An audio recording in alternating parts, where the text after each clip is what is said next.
Hello everybody, thanks for tuning into the Homesteads YouTube channel. On today's episode, we're going to speak specifically about gooseberries. So some of the nutritional facts associated with these fruit. In 1 cup or 150 grams, there's 66 calories. You're going to receive 46% of your daily recommended intake of vitamin C, 9% of B5, 7% of B6, 12% of your copper, 9% of your manganese, 6% of your potassium, and 26% of your dietary fiber. So what are some of the health benefits associated with these nutrients? So for dietary fiber, that's going to decrease the risk of obesity, decrease the risk of heart disease and type 2 diabetes by reducing spikes in your blood sugar. It should also be mentioned that there's 4 main antioxidant categories that can be found in the berries themselves, and the specific compounds within those 4 categories are too numerous to mention, but some of the health benefits associated with those antioxidants are that you're going to have aid with your overall heart health or cardiovascular system. You're also going to have a reduced risk of stroke. There are some compounds that are antiviral. Some compounds eliminate free radicals, which is going to reduce your risk of cancer. Other compounds assist in eye and urinary tract health, increased memory, lower the risk of some cancers, and there's also a decreased risk of Alzheimer's disease. Okay, so a little disclaimer before we get into the planting recommendations for this delicious berry. In the early 1900s, there were a bunch of laws that vary state by state that made it illegal to grow gooseberries and black currants. The reason being is that there's blistering rust or rot that's associated. This is an intermediary part of the life cycle of that disease, and it affects white pines, which are a valuable resource, natural resource. So you're gonna have to check your local legislation to see if it's okay to grow these things. Here in Ontario, it's no problem, and I'm glad because these fruit are delicious. Anyways, so the soil should be moist and well drained, also high in potassium and nitrogen. So as you can see, I have wood chips surrounding these plants, and those are gonna provide some of those nutrients. I also use grass clippings, and the reason why is that if there's a period of drought or just dryness in general and then a lot of moisture after that, then the berries are prone to splitting. So by putting mulch down, you're going to retain the moisture, and the grass clippings, specifically 2-3 inches of grass clippings, are going to ensure that the soil remains moist, which is what they want anyways, and you're not going to have wild fluctuations in the summer months where it's really hot and then really rainy for long periods of time, and it's just going to ensure that we have berry production. So the pH should be 6 to 6.5, slightly acidic to neutral. They can survive down to minus 40 degrees Celsius, which is parity with Fahrenheit, so also minus 40 degrees Fahrenheit. They do best in zones 3 to 8, and having a cooler off season actually benefits the production of these plants. They don't really do well the warmer you get, so our zone 5 location's pretty good for them. They prefer partial shade, so 2 to 6 hours of sun a day. They want morning sun and afternoon shade. So this spot again was specifically picked for these plants. To the right of the screen is the east and the left is the west, so rise and fall of the sun.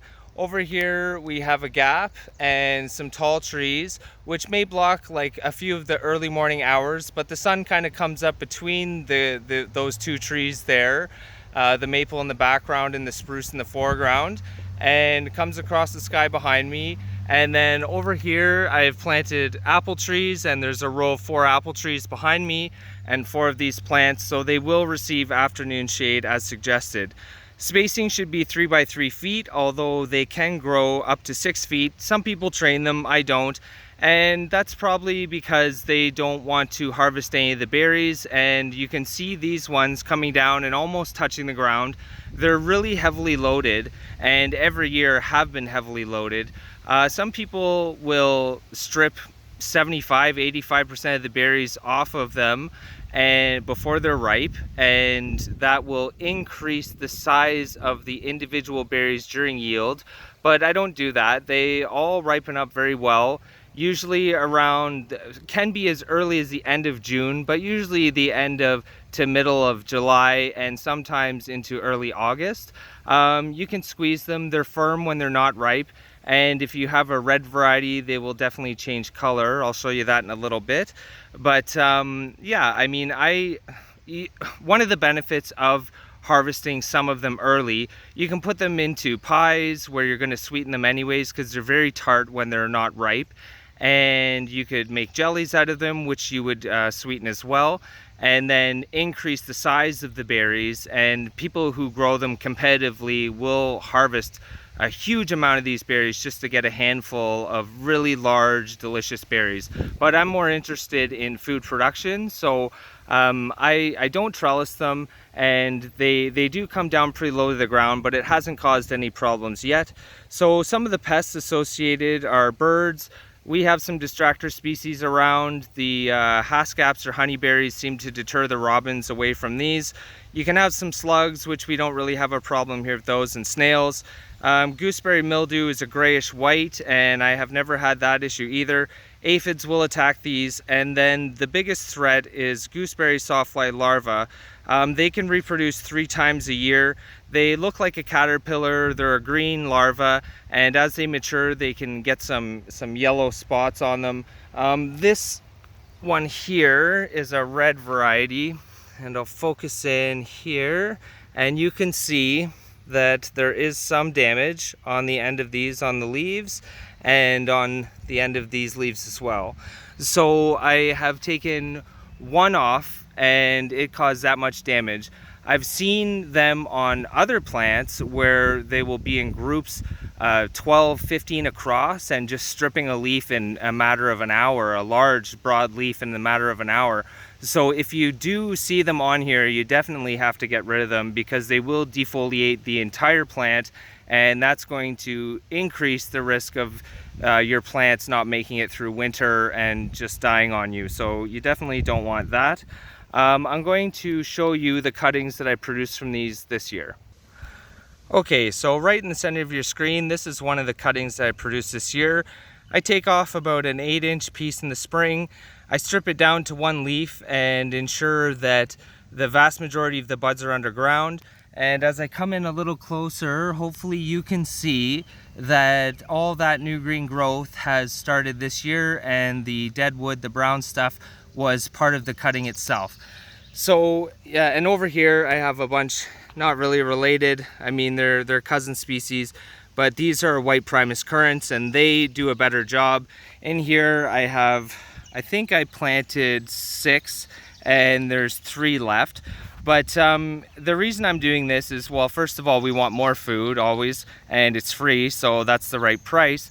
But you're only guaranteed that these things will produce for 8 to 11 years, and ours are growing in their 4th season on the property, so we're kind of approaching the halfway point, and I want to ensure that we're going to have some more for the future.